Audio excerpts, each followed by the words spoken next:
relembro a vocês, aqui, para ilustrar essa ideia de Schiller, do clássico Fausto, de Wolfgang Goethe, escritor romancista do idealismo alemão do século XVIII, que influenciará e impactará grandes nomes do século XIX e XX, dentre eles Nietzsche, Freud, Jung, Frankl, que por vezes cita muito Goethe.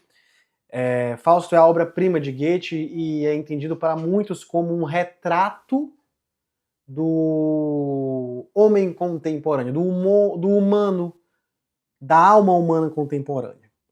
Na trama do livro e da peça, Fausto é um grande intelectual, um acadêmico, conhecedor das diversas artes do conhecimento, medicina, biologia, física, química, matemática, as letras, as artes, a biologia, a psicologia e até mesmo a teologia. Todas ele dominou, conheceu, e começa a primeira cena da peça é Fausto em seu gabinete, livros, escuro, quase que algo meio masmorra, lamentando-se, perguntando qual é a graça que essa vida tem, uma vez que ele conheceu tudo e houve um esgotamento do viver, de tanto conhecer. O sofrimento de alguém que tudo conhece. E esse conhecimento retira o gosto do viver. Tudo ele entende, explica, conhece, isso tira completamente a vontade de viver.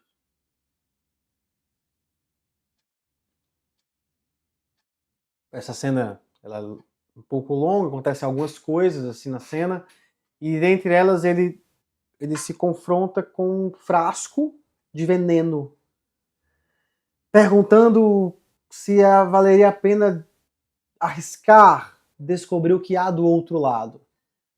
Muito mais num tom de um pouco de desespero, mas ao mesmo tempo de há algo mais, vale a pena ousar transgredir e descobrir o véu da morte para saber o que há além dessa vida, do que querer se auto-exterminar, sabe? Mas nesse momento toca os sinos da Páscoa, a primavera chega, ele para, ele sai, visita a rua, vê a primavera chegando, fala com os vizinhos, passa um tempo lá fora, depois ele retorna ao gabinete. Quando ele retorna ao gabinete, um cachorro, um poodlezinho preto de rua, acompanha ele. E ele confronta o cachorro. Quando vai botar o cachorro pra fora, o cachorro se transforma num homem que se revela ser um demônio. E esse demônio confronta o Fausto. E ao confrontá-lo, ele fala que é possível voltar a ter gosto pela vida. Basta aprender a viver. E ele, o demônio, chamado Mefistófeles, seria capaz de ensinar para o Fausto, se ele o quisesse. Fausto desdenha dessa provocação e aposta com o demônio. Se você for capaz de me proporcionar uma experiência tão maravilhosa nessa vida, em que eu seja capaz de exclamar, é isso. Pare a vida agora. Eu quero morrer eternamente nesse momento. Você pode levar a minha alma. E eles apostam. E toda a trama começa aí Mefistófeles levando Fausto para, no estilo de Mefistófeles, reaprender a viver, abandonando muito mais esses movimentos de idealizações e tentando recuperar o prazer do desejo do corpo e dos amores e etc. Acontece que antes dessa cena, Goethe escreve um prólogo. E nesse prólogo estão os arcanjos e Deus no céu, e Mefistófeles entra na corte divina, cumprimenta Deus e exclama, conversa algo como, estão contemplando a criação, todos os arcanjos, os anjos estão contemplando a criação de Deus, o mundo e tal. E aí Mefistófeles fala, agora sim, eu tenho muita dó dessas criaturas humanas que tu criastes, né? Fadados à infelicidade completa, assim. Aí Deus exclama, como assim? O que você quer dizer com isso, né? Você cria um ser animal e cheio de necessidades mundanas e você adiciona um pouco de racionalidade, de consciência para ele.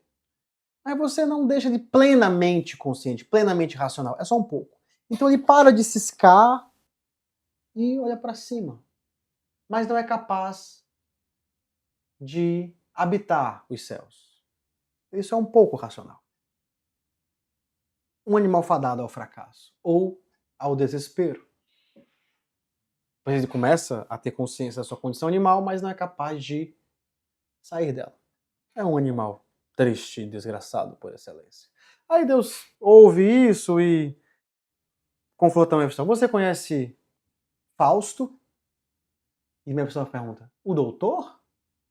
Deus fala, meu servo. Aí Mefistófeles responde, ele serve de maneiras muito curiosas. Pois bem, dei-me a chance de fazer Fausto direcionar seus caminhos apenas do meu jeito, ou seja, abandonando qualquer coisa que fale de ti ou de valores superiores, que provarei a ti que ele será mais feliz. Conseguirei fazer ele abandonar a ti, fazendo ele mais feliz. Simplesmente parando de olhar para cima e olhando apenas para as suas necessidades. Algo assim, tal, só que isso é muito mais poético e tal. E Deus aposta com Mefistófeles. Assim começa a trama. Algo que lembra muito até mesmo o livro de Jó, né? A aposta de Deus com Satã, pela alma de Jó e pela fidelidade de Jó. Vamos lá. Por que eu trouxe Fausto para pensar e refletir sobre essa questão anímica e espiritual do Scheller, que tem tudo a ver com a antropologia do Frankl? Primeiro ponto. Primeiro eu quero refletir sobre a noção de Fausto ser um servo de Deus. Deus entender que Fausto é seu servo. Fausto de longe não é religioso, no sentido do senso comum, assim, uma pessoa que vai à missa, reza o texto, frequenta monastérios e etc. Temente a Deus ou coisas do tipo. Pelo contrário, quando ele fala que dominou todas as artes do conhecimento, ele fala até mesmo a infeliz teologia. Né? Então ele não se mostra um crente. Contudo, Fausto é certamente, e se mostra isso, um homem de fidelidade aos seus ideais, de profunda fidelidade aos seus ideais, e ao mesmo tempo, pessoal, aberto ao mistério do mundo. Aberto, lançado, que contempla, que escuta, que responde, busca responder a esse mistério maior da vida. Que podemos dar vários nomes, absoluto, totalidade, mistério, Deus. Não interessa, tá? Logoterapicamente, não interessa. Isso revela o que na logoterapia entendemos como essa religiosidade inconsciente. Religiosidade religare, conexão com a totalidade, tá? Fausto não precisa ser temente a Deus e ter uma linguagem religiosa para ser religioso, portanto, para ser um homem com um forte senso espiritual, um forte senso de integridade espiritual e orientado pelo sentido maior. Não precisa. Primeiro ponto. Segundo ponto. A aposta de Mefistófeles e Deus é exatamente o grande drama antropologicamente que o ser humano vai vivendo, saindo da antiguidade, da Idade Média, entrando na modernidade e se lançando nessa pós-modernidade. Um humano que se dessacralizou, que transformou a vida, o mundo sagrado de mistérios e que nós dialogávamos com esses mistérios ideais, repete a intenção, em forças impessoais, leis, fenômenos, atmosfera, vento, monções, chuvas, climas, leis, ciência, teorias e conceitos. Um grande mecanismo que funciona e que a ciência explica, disseca e seca de sentidos com explicações e funções, lançando o mundo numa grande máquina capaz de ser entendida, consertada, amplificada, mas esvaziada de sentidos maiores. Entende isso? Sim. Então essa relação entre uma dimensão humana da necessidade, por isso inventa-se a ciência é um grande avanço evolutivo da sistemática do dispositivo do humano de prever os eventos da natureza para controlá-los e melhor adaptar-se a fim de superar as suas necessidades, suprir as suas necessidades básicas. Mas parece que com o preço de matar toda a visão de mundo de propósito e de sentido, pois a ciência ela precisa secar o fenômeno para prever e controlá-lo. Tornar o mundo um objeto e matar qualquer mistério, qualquer coisa sagrada, qualquer elemento simbólico, etc. É exatamente assim que Fausto se vê. Fausto se vê cientista demais para conseguir extrair sentido da vida. Mas o pessoal fala, a solução é abandonar os ideais e ficar com as necessidades. Frankl vai dizer, essa é a resposta que deu a psicologia profunda. Tentar lidar com as necessidades pulsionais e tocar essa vida que não tem sentido mesmo. Isso é Fausto. Schelling entende que a tensão de Fausto, a tensão fáustica é, portanto, o anímico e o espiritual. O anímico é a dimensão pulsional, desejante, que busca equilibrar a energia, compensar suas faltas ou aliviar as tensões pulsionais. Satisfazer as necessidades pulsionais. E a dimensão espiritual busca realizar valores, busca sequestrar essa energia pulsional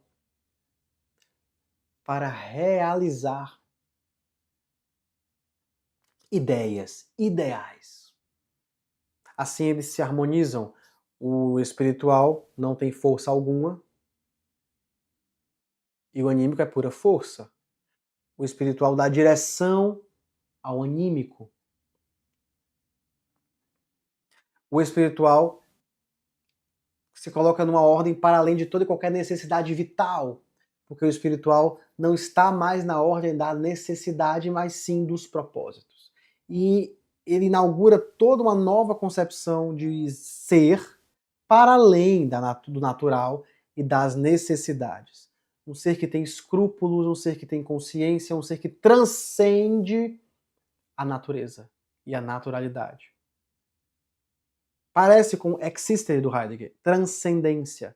Ele destaca-se da natural, ele estranha a sua própria natureza e aponta para o mundo. Schelling vai dizer, é por isso que podemos dizer que o animal tem habitat, o humano tem mundo. Porque ele para olhar o mundo para muito além das necessidades e colore esse mundo com a sua visão de valores. O mundo humano é um mundo impregnado de valores em meio à ordem das necessidades. Essa captação de valor e realização de valor se dá com o que o Shelley chamará de ato espiritual. Para Shelley, espírito é ato puro. Isso acontece na realização destes. O espiritual acontece, realiza, atualiza os ideais. É atraído e atualiza os ideais. Desloca a necessidade para o propósito. Mas também uma dimensão de imediaticidade. De momento, de instante episódico. Parecido com a mesma dinâmica existencial que o Freud apresenta, parecida com a mesma perspectiva que a fenomenologia entende. Há uma dimensão da vida e do existir, do agora, que preserva sentidos distintos do acontecido e da repetição. Ambos integrados revelam para nós o entendimento do dinamismo noético, do noodinamismo, da noodinâmica. A noodinâmica, portanto, pessoal, ela apresenta-se como episódica, instantânea, imediata, ela é um acontecimento. Ela é um acontecimento movido, tenso e intenso, movido para a realização de valores no agora. Sobre ela, e agora sobre as conceituações e a forma que Frankl vai dar a ela, a gente conversa no próximo vídeo.